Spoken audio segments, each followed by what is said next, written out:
Ladies and gentlemen, welcome to week 2 of Prior to the Snap. Today we have Jay Gibbs on the show. Unfortunately, our special guest couldn't make it on today. Some transportation issues it ended up being. But, these things happen. I want to thank Jay Mad for being on the show last week. Did a great job, even if we're poking a little fun at him for the length of his expertise. But not a big deal. As always, Jay Gibbs on me. He's going to start it out with the fantasy big injury news he'll start with, and then we're going to go into the different games back and forth. We'll do our lock of the week, upset of the week, and we're going to add a game of the week. As Jay and I just can't seem to agree on which game is the game of the week, so we'll let you guys decide. Jay, go ahead and kick it off with the injury news. All right, thanks, Justin. A couple of big names. Jamal Charles is officially inactive. I think we all kind of knew that going in, but he's officially inactive for today's game. Also, now ruled inactive is tight end Rob Gronkowski, second week in a row that Gronk is going to be out. Chris Ivory, also inactive today. Arian Foster, however, will be playing. So those are the really big injury news. There was a question mark around Foster playing for New England, but looks like he's going to be coming in as the starter for the Dolphins. Good luck to them on the road up in New England. Moving right into fantasy stardom situm. Did you have anybody jump out at you first? I'll kind of open the floor to you. Is there anybody you really like? Whether it's a regular league or a daily league. Actually, on my Wednesday webcast, after further review, I had Keith on, Keith Schillen.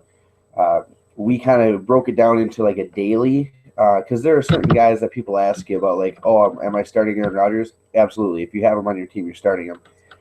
But what we like to do is maybe take a look at your daily fantasy players. Who are you taking for the money? And who are you leaving, out of your lineup for, where they don't come in for a good value? Main guy that I'm definitely taking in a bunch of my daily fantasy things is Eli Manning against that New Orleans defense. Absolutely. The prices right on him, and you can bulk up your other positions. And I think it's going to be like last year. They're just going to throw all over each other all day. Giants fans are thinking that highly paid defense isn't going to let that happen, but I don't know. I think Breeze is a good play too. But I like Eli Manning, and I'm actually pairing him with Sterling Shepard. Is who I'm pairing him with. I think that's Odell's going to be Odell, but I think Shepard is going to be huge, just as big of a game as Odell. Okay, and that's actually that ties in. I would love to credit my show with your pick there that you watched and tuned in to Manning, but it's a no-brainer. You gotta start Eli Manning this week. If you have him in daily fantasy, definitely worth the money to pick him up in your daily fantasy league. However, the wide receiver that I'm pairing him with is Victor Cruz, who seems, I know it was just a 1-week sample, seems to have found a bit of a resurgence. Especially in the red zone. He has that veteran kind of mindset. He knows how to get open when it counts, especially when it's time to score. And he's going to be cheap. He's going to be cheap, just like Shepard should be. But I definitely think that Cruz could have a multiple touchdown game today. Maybe not, put up a whole bunch of yards, like maybe only have 50 yards. But I think he's going to have maybe 5 or 6 catches and 2 touchdowns. So. Victor Cruz is my fantasy value pick going into Sunday here. And again, it's going to be an absolute shootout between New York and New Orleans. So any player for the Saints, any player for the Giants, if you're looking for an easy filler that's going to get you some points here, it's a pretty safe bet with either of those teams. Players that I'm avoiding are Amir Abdullah, running back for Detroit, had a pretty decent outing in week 1 against a shaky, I would call it, a shaky Indianapolis defense. They got into a bit of a shootout, but there was a lot of running in that game, and Amir Abdullah looked very good doing it. However, this week they go to Tennessee, and while I don't think Tennessee is overly threatening, I do think that you do have to respect the fact that they held Adrian Peterson to 31 yards on 19 carries in week one. And whether that was week one rust from Adrian Peterson or whether Tennessee played out of their minds for one Sunday, there are other running backs that you can take advantage of this week. If you don't have to spend the money, don't waste a roster spot on Amir Abdullah in your daily fantasy. And I did have a couple of people asking about Abdullah. I saw I actually got a couple messages this week on my Facebook and one of my emails. Actually, I got a couple emails about some fantasy starting systems. So that was kind of cool to reach out like that. If you do have any questions, like I said, during the week, feel free to tag me in Sports Talk. Send me a message. I'm more than happy to kind of address those. And if I don't have an answer for you right away, I'll try to take those questions and I'll present it either here on Sundays or on my regular webcast on Wednesdays. But Amir Abdullah, I'm definitely sitting him. I'm going to start Melvin Gordon over him. And again, it's all off week one, first impressions. Not just from the running back, but from the defense they're going to be going up against this week. But those were my big start him and sit-ems were Eli. You got to start him if you want to pay Breeze, but I think Eli is going to have a better game. I think the Giants defense is a little bit better. It's not going to be quite as big a shootout, but they are going to be throwing all over. I just think that Eli has more upside. And then, like I said, my value pick is Victor Cruz. Another name. I'm going to throw another name out there, Jay, if you don't mind that. I'm actually pretty high on today. I know Josh Good's going to love this. Tajay Sharp against the Detroit defense. I like that as well. We saw Indianapolis put up a ton of points against Detroit. Detroit just happened to put up more against Indy. But, I see a very big game for him. And DraftKings, he's $4,100. 4,100, so that's a very cheap buy. You can plug in your flex. I think he'd be a great fit for daily. Not only is he going against a weak Detroit secondary, definitely are not impressing from week one first impression. Can you say that again, Jay? It broke up a little bit, but you cleared up at the end. Can you just say that again? Definitely. Oh, I'm sorry. Tajay Sharp.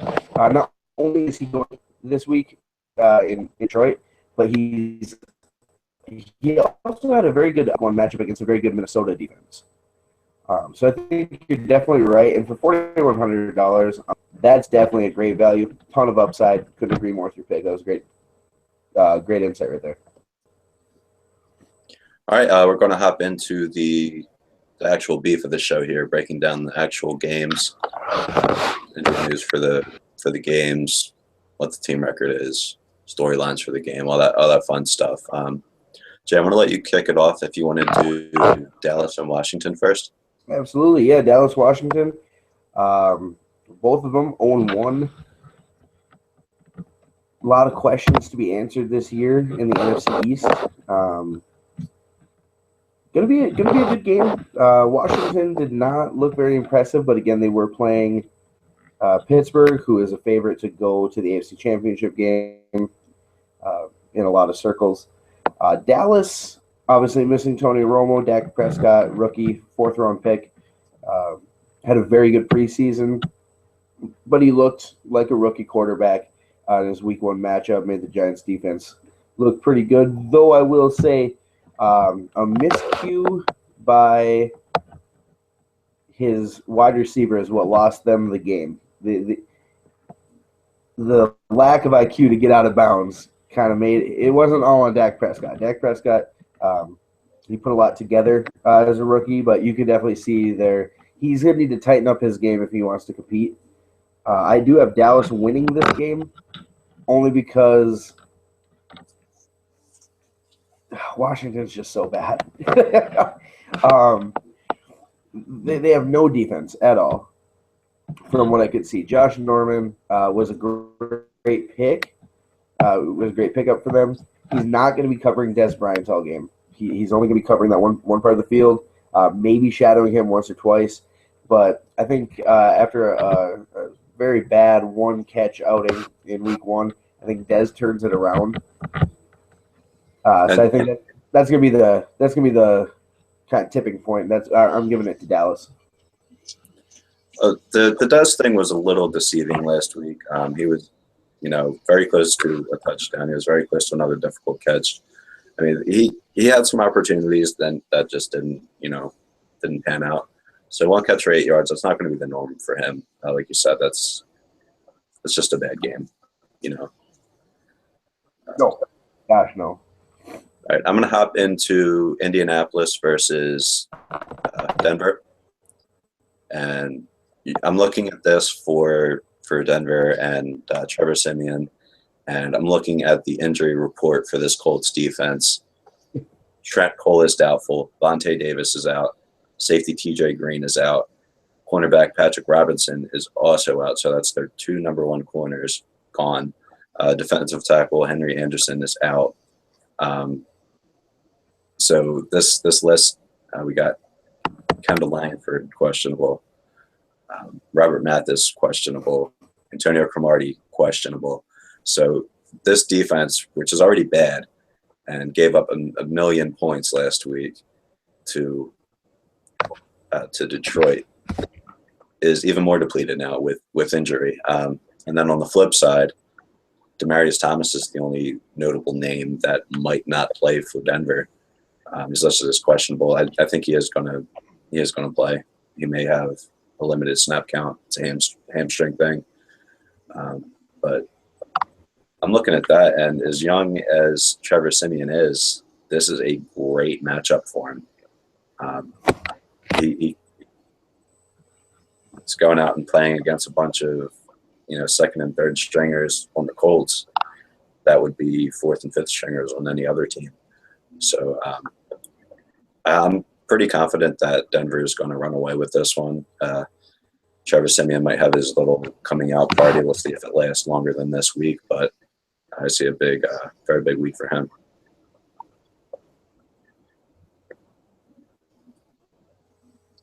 I definitely agree. That was also a player I was avoiding this week in fantasy is up against that Denver defense. What was the name? I can take the next game here. It looks like I'm avoiding it at QB. Okay. Yeah, that Denver defense is no joke. All right, and did you want to hop into? But also, speaking of good defenses, what's up? Go ahead. You still with me, Jay? I was gonna say I can take Seattle and LA. Okay, yeah. I was gonna have you do that anyway. We got not to cut you off. We got a comment from Keith. Gritty human being, Nelson Mandela or Tom Brady. Yeah, you're good. What's that?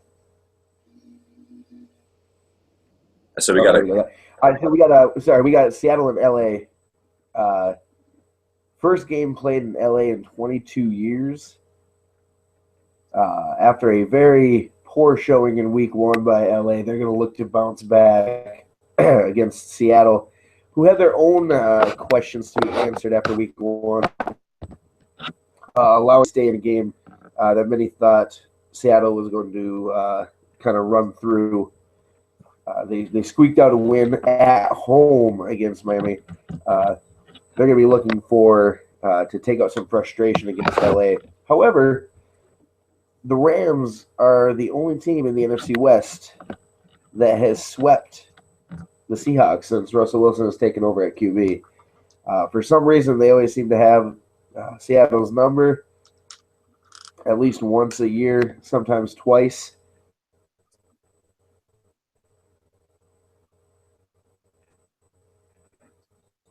So I'd like to pick LA and be true. I do think LA.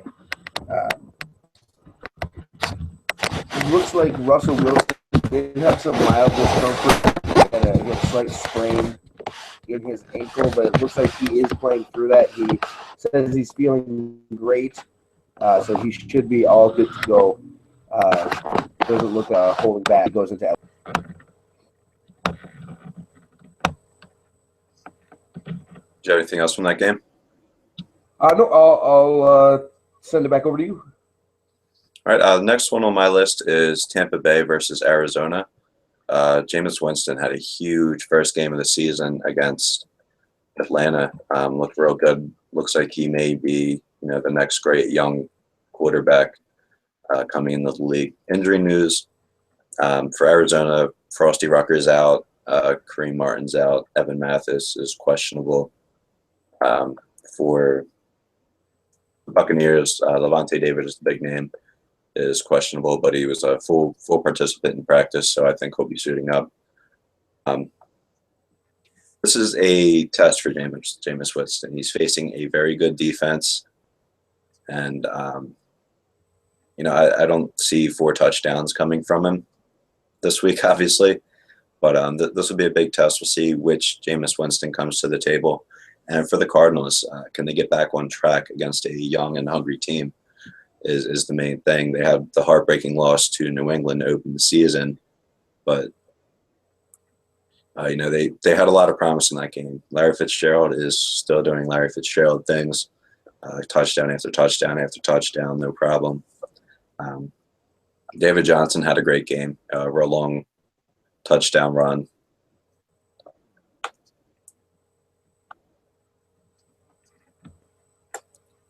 And the matchup that I'm really curious about is how well is Doug Martin going to play against this tough defense? Not only is their secondary great, but they're very strong on their front 7. So very curious to see how Doug Martin fares against the Cardinals defense. And that's the matchup I'm really watching in this game most closely. I like it. Do you want to take one of your NFC North games? Yeah. I'll, we talked about a little bit in the fantasy matchup. We have Detroit playing Tennessee. Sorry. Detroit actually looked very different from the regular Detroit team that we're all used to, where at the end of the game with an opportunity to win rather than blowing it, they seem to kind of finally get that click together. Now, again, they were playing a pretty depleted Colts team. However, it says a lot to Detroit that they were able to kind of buckle down and get in a position to win. Tennessee is, again, not a very strong test. However, they did shut down Minnesota's run game, which really crippled their offense. And if it wouldn't have been for some miscues by their offense, giving Minnesota 2 defensive touchdowns, it becomes a very close game and a very winnable game for Tennessee. So I don't think that Detroit is going to walk in and stomp Tennessee, but it should be pretty interesting to see how that Tennessee defense looks again. If they can replicate their success, shutting down the offense, making them one-dimensional, and then try to corral the miscues on offense. I think this could be a fun game to watch, a fun game to keep an eye on. All right, from there, I'm going to hop into the Miami Dolphins going into New England to face the Patriots. Everyone's always quick to bring up that, once a year Miami plays New England very well, but that's never in New England. That's always in Miami that we play them well. Mike Pouncey is out for the second week in a row, will not be playing, so that's another start for Anthony Steen, who actually had a very good game at center against Seattle. We'll see if he can keep it up, filling in so admirably for Pouncey. Arian Foster, as you mentioned earlier, will be playing. Devontae Parker is playing. It's one of the hamstring things, though. I'm not sure he's going to be a full go, but he'll be out there. I'm just not sure it'll be at what a fantasy football player would want their receiver to be at. He may be a few weeks away from that. For the Patriots, Nelson Rowe is out, the cornerback that they got from Philly. and Hightower is doubtful, unlikely to suit up.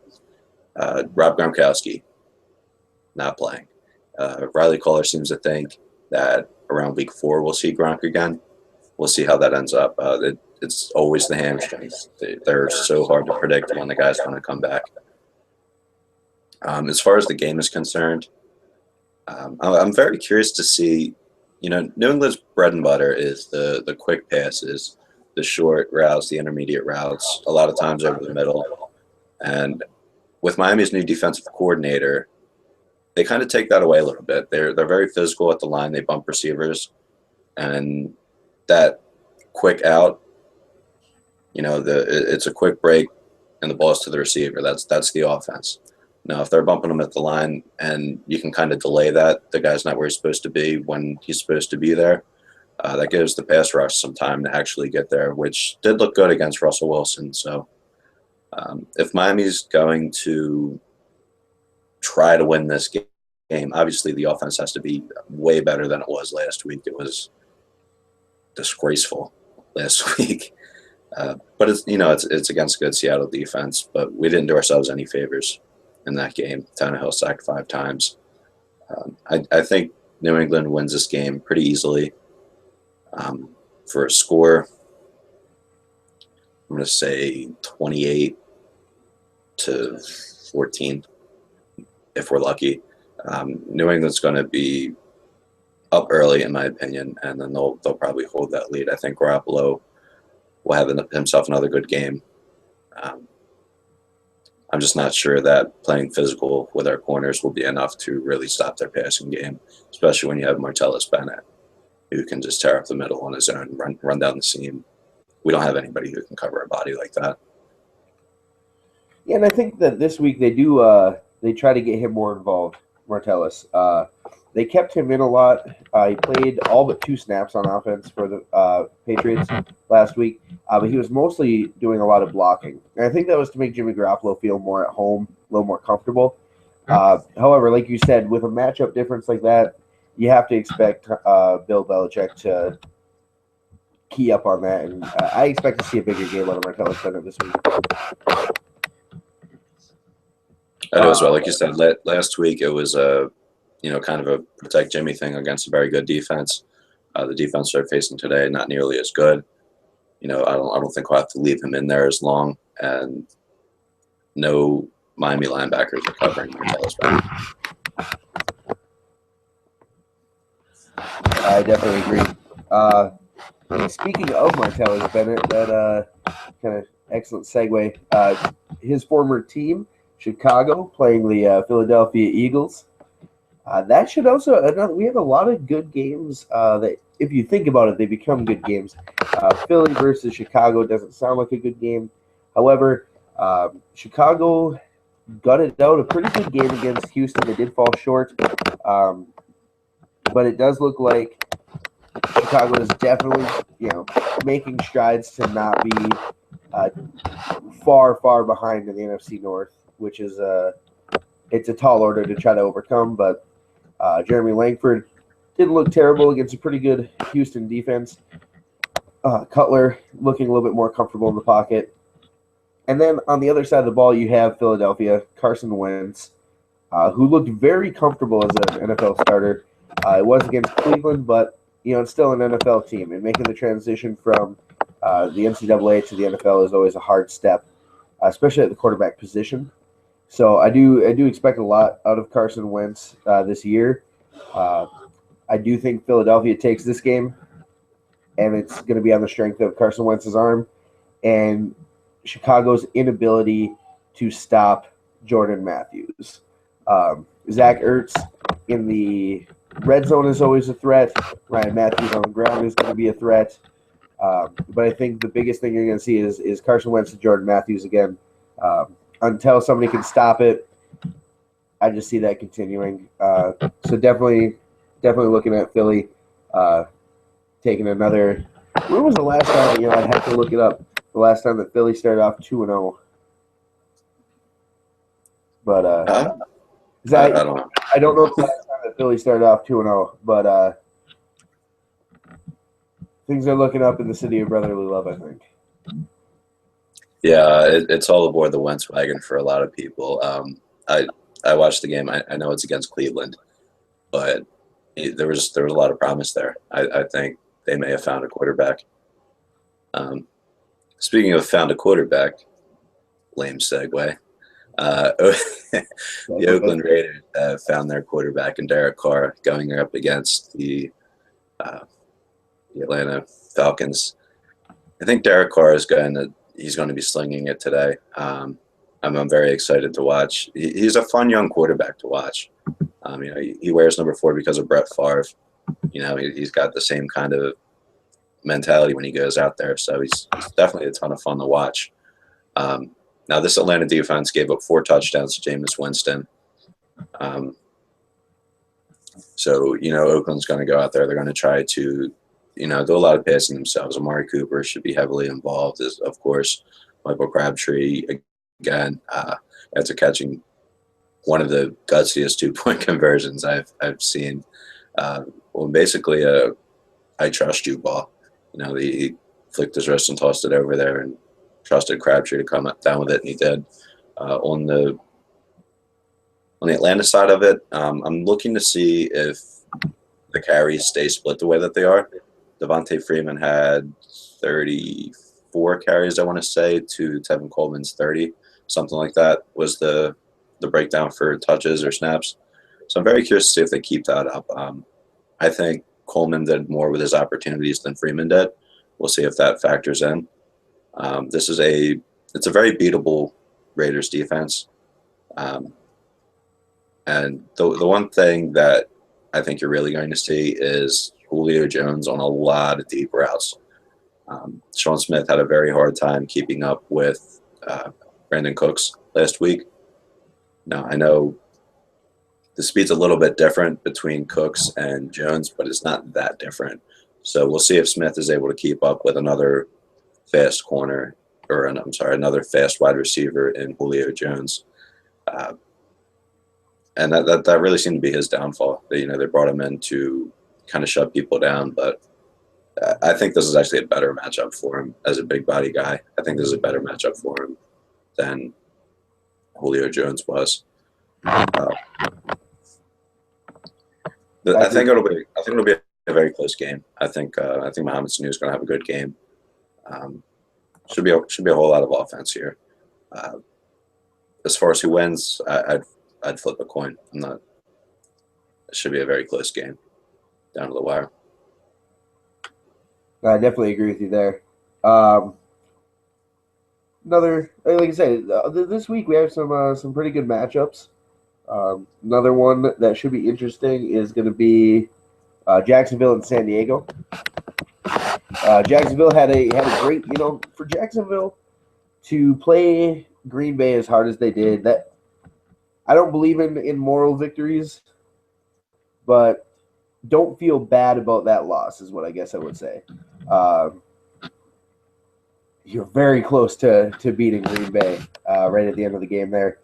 It was just mostly poor timeout management and execution right at the end. But they go and play San Diego, who shocked me by taking Kansas City to overtime. And really, they had jumped out to that early lead and kind of let it go, which is unfortunate, but it does show that they aren't going to roll over and play dead for everybody. I do have Jacksonville winning this game. Chris Ivory, like I said before, Chris Ivory is out still. It was a non-football health-related issue, so we still don't know what's going on with that. But Jacksonville has an explosive offense. T.J. Yeldon at running back. Then you got the Allens, Robinson and Hearns, and a good, talented young quarterback in Blake Bortles. So I'm definitely taking Jacksonville here, but expect to see San Diego put a little more effort in this year. I didn't have very high hopes for them going into the season. However, their week 1 showing, they did show a lot of heart, and we'll see if it carries over into week 2.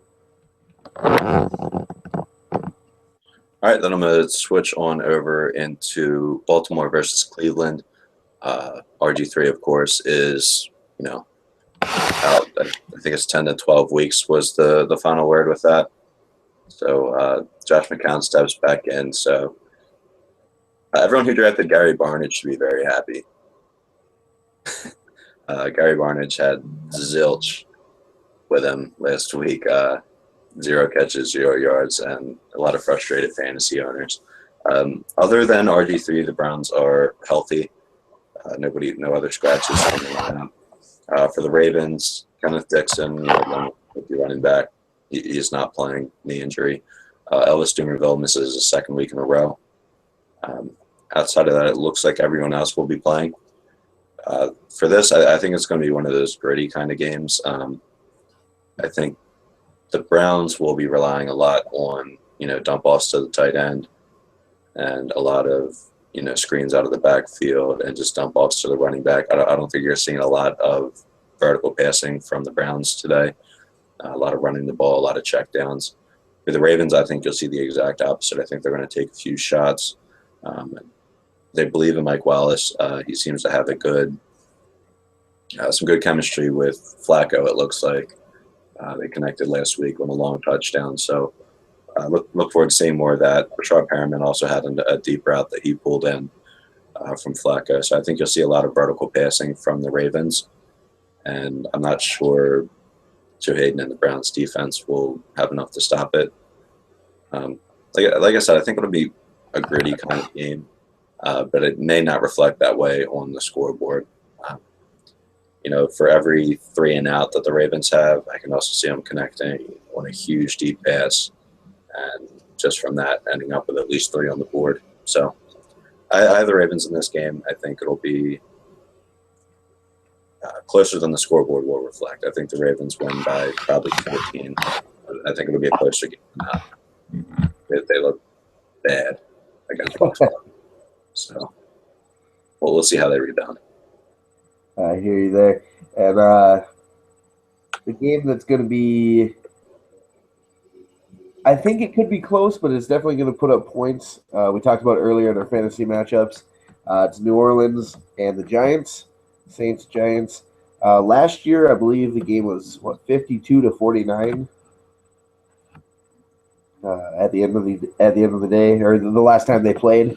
Right, I know it was over 100 points combined. Which yeah, never it's happens. crazy. And there's no reason why that can't happen again. We brought it up a lot earlier. Breeze, Manning, they have Odell, Shepard, Cruz for Manning, and then they have Cooks and Snead for Breeze. There's absolutely no reason why they can't have another high-scoring matchup like that. The key difference is going to be the Giants spent money on their defense, and New Orleans has a better run game than the Giants. And depending on which one of those shines first is going to, I think, determine your winner. If New Orleans can get a ground game running early, I think that is going to spell the end for the Giants. If New Orleans doesn't have to air the ball out and they can chew up the clock, they'll trust Drew Brees' arm to score, and then if they can get Mark Ingram moving the ball, they're going to win. However, if that shiny new defense for the Giants comes through, shuts down that run game, and it becomes a shootout, I do think that Eli Manning has the edge. Personally, I think that the Saints are going to win. It's going to be a little bit shocking. I think that maybe this is just because I get most of my sporting outlets from Sports Talk, but you'd think that the Saints were the underdog.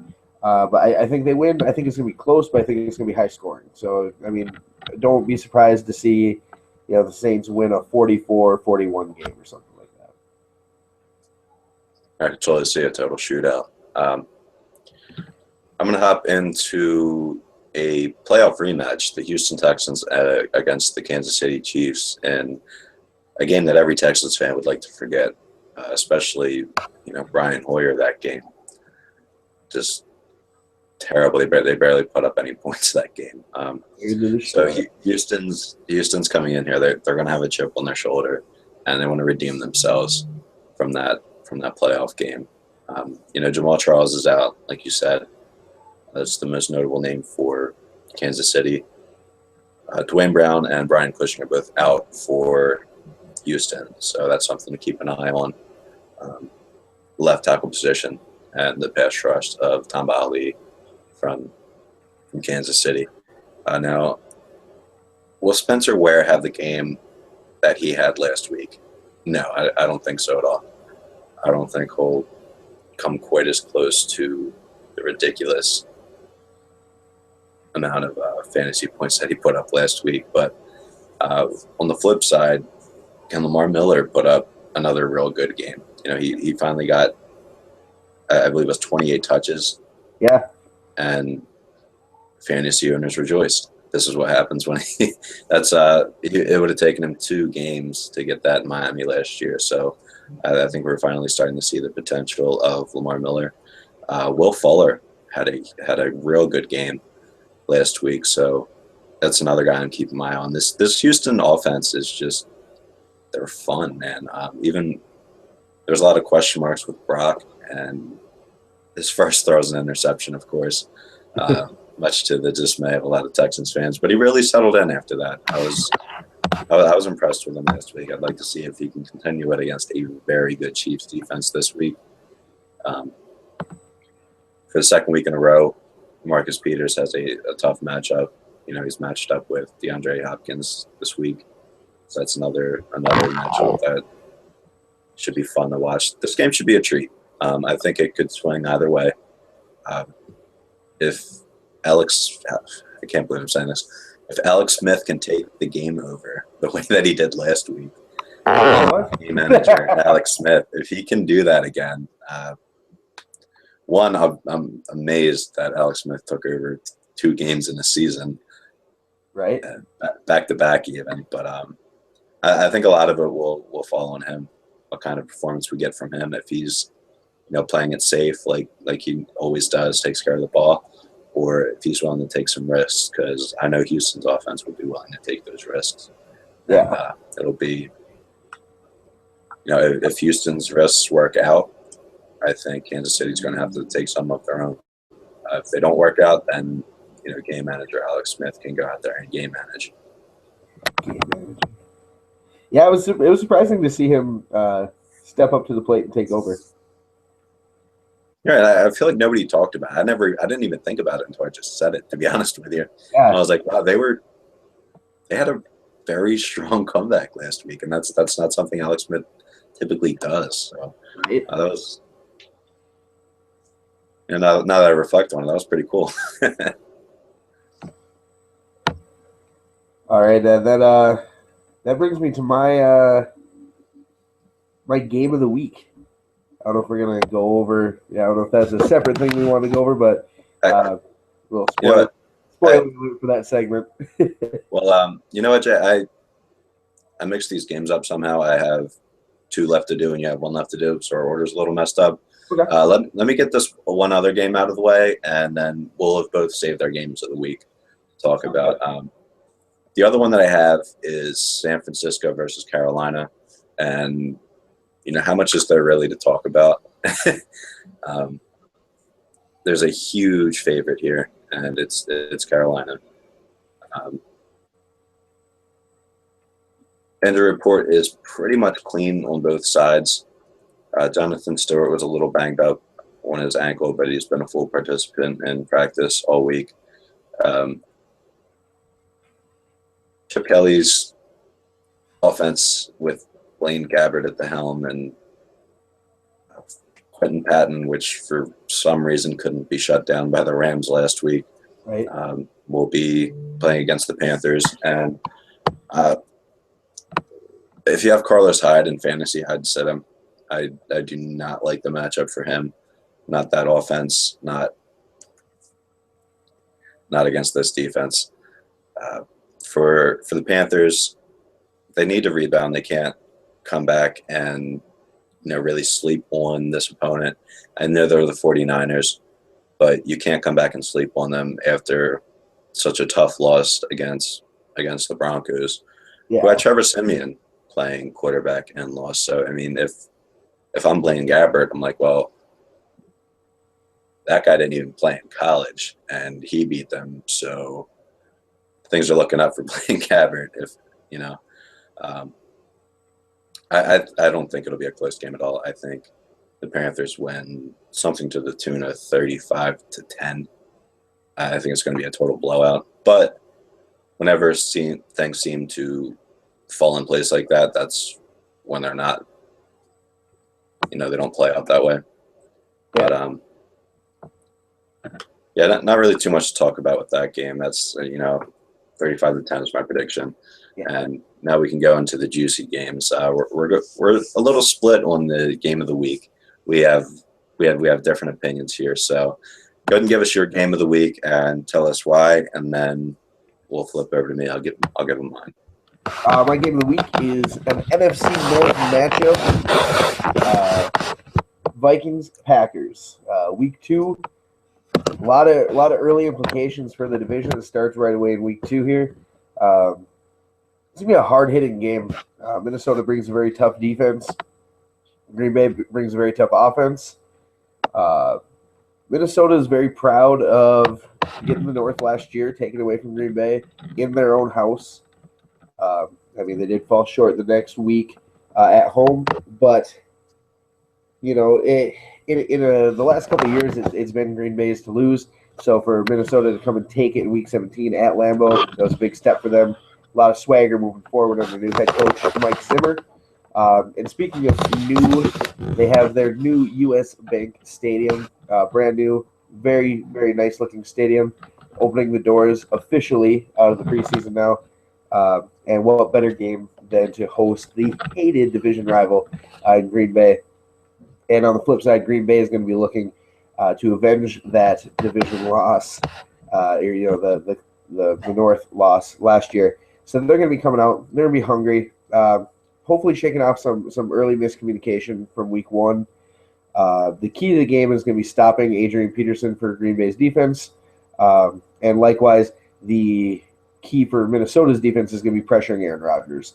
They shouldn't have a problem stopping Eddie Lacy.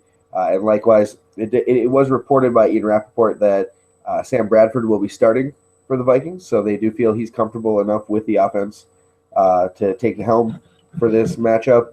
The key for the defense, however, for Green Bay is definitely going to be stopping Adrian Peterson. They shouldn't have a problem keeping Bradford in check, but they could get burned, so it's definitely something to keep an eye on. I expect a really hard-hitting game, a lot of tempers to flare, not quite as much as your game of the week. But it's gonna be a big show on Sunday Night Football. It's gonna be a lot of fun to watch. I do have Green Bay winning another close game. I just don't think Minnesota has the offensive firepower to keep up. Minnesota's defense is gonna be very tired by the end of the game, and Rodgers is gonna capitalize at least once or twice on that. So I have Green Bay winning about 24-16. I think was my write up for the website. Though this could just as easily become an open game if tempers do flare, if there's a lack of discipline on either side of the ball, one team could take advantage and really embarrass the other. But I think it's going to be close. All right, and I'm going to echo a lot of what you said. It's my game of the week is the Cincinnati Bengals versus the Pittsburgh Steelers, and echoing a lot of what you said, Jay. It's going to be a very physical game. We saw that in the playoffs last year. It was dirty, for lack of better terms. Vontaze Burfict and Adam Jones, and there was a lot of targeting, and it was very, very dirty, that game. And I think that's part of what makes it the game of the week. The other part being, this has playoff implications. Week 2 of the season, you figure either the Bengals or the Steelers are winning this division. So this is a huge matchup, and it comes real early. So any rust that one team has, they don't have much time to iron it out. Cincinnati missing Tyler Eifert. Pittsburgh missing, Le'Veon Bell, of course, with the suspension. Cody Wallace missing for the Steelers as well, their starting center. So we'll see how that plays out with a very tough, very physical Bengals defense, especially that defensive line. I think this is going to be a very close game. You know, if there was one team that was able to keep Antonio Brown somewhat in check, it's been the Bengals. You know, I know they lose their defensive backs coach to Miami for the defensive coordinator, but they don't forget what they've learned, you know, and the scheme hasn't changed very much. So I'm very excited to watch this game. I think it's going to be a very gritty game. I know the refs will be keeping a close eye on everyone. There's a lot of bad blood there. They were talking to D'Angelo Williams against it, who start this week, by the way. They were talking to him about it, and saying it's just they hate each other. It's inexplicable. It's just hate between two teams, and I think it's awesome. It makes for very fun football to watch. This is my game of the week, and you know what's good about it? Let me just double check. While you're checking in on that, I'm watching a fantasy show on NFL Network, and they are all projecting Eddie Lacy to finish with more fantasy points than Adrian Peterson this week, and I think that is laughable at best. Just as a side note. Well, the only other thing I was going to say is my game of the week goes on at 1 o'clock. Your game of the week is the Sunday night game, so you can watch both games of the week. Absolutely. Then let us know, Sports Talk. Let us know which one had it right here. But I think they're both winners. I think both of those games are worthy of the title. Just solely for the fact that they're the two top dogs in their divisions, and it's week 2, and they're playing a meaningful game, a very meaningful game in week 2, and I think that's great for the NFL. Oh yeah. All right, from that we can go into our lock of the week. I'll let you start it out, Jay. Ooh. What is your lock? Which team is 100% coming away with the W? My lock of the week is going to be the Denver Broncos. That's just it's really, looking at it right now. I mean, it's the only game on paper I'm looking at that has a clear-cut winner. That's it. That's a very enticing one. I looked at that one, and I was very close to taking it. Ended up not taking it. My lock is the Carolina Panthers over the San Francisco 49ers. I just don't see any way that the Niners will pull this out in Charlotte. That's true. Yeah, that was kind of my coin flip between the two. All right, and then what is your upset of the week? Who do you think knocks off somebody they shouldn't? Upset pick of the week. Taking a look here, again, just taking a look through. I'm going to take Miami, upsetting New England at home. Wow. I think that Miami's front seven showed they can harass even a mobile quarterback like Russell Wilson. And I think if they get to Jimmy Garoppolo early, it could be a long day. That's you're rivaling Jack Del Rio with the cojones to make that pick. I'm just trying to score some points with our Florida contingency. You're trying to get a mob outside of the show. It's true. Walk out the doors and have the sports talk. You know, the Patriots fans. That's right. My upset of the week. I'm gonna go. I don't know how big of an upset it is, but I'm gonna take San Diego over Jacksonville. Everybody seems to be drinking the Kool-Aid for Jacksonville. I like them. You know, I think they're very young. They have a ton of promise, but I think we're drinking the tea a little too soon. I'm taking San Diego in an upset. I know it's a home game for San Diego, and it's hard to call an upset when it's the home team. But how many people have San Diego picked? I'm wondering if I can find that somewhere real quick. But that's my upset. I'm taking San Diego over Jacksonville. Second week in a row, I'm taking San Diego. And it looked like I was going to be brilliant last week until Alex Smith took the game over. Can I say that again? Alex Smith took the game over last week. Yo, Kansas City was my lock last week. I know, and dude, I'm thinking about all the stuff I'm going to talk to you when we get back on the show this week. I'm like, yeah, man, your lock got beat by my upset, and then it didn't happen. After Keenan Allen went down, it was just like it ripped the heart out of the team when Keenan Allen went down. All right, that's all we have for the show today. Let's go grab our beer, grab our wings, our pizza, our chips, and let's go sit back and watch some football. Awesome. Well, we'll look forward to you next week, man. Looking forward to it. Anybody out there wants to be on the show, send me a message, send Jay a message. You can get to either one of us. Love to have you on. Works much better with 3 people, but well, things happen. Beards are not required, but they are encouraged. Yes, if you have a beard, it very much helps your chances of being on the show. It's true. Right to the front of the line. Right, and also in closing, check out our website, guys.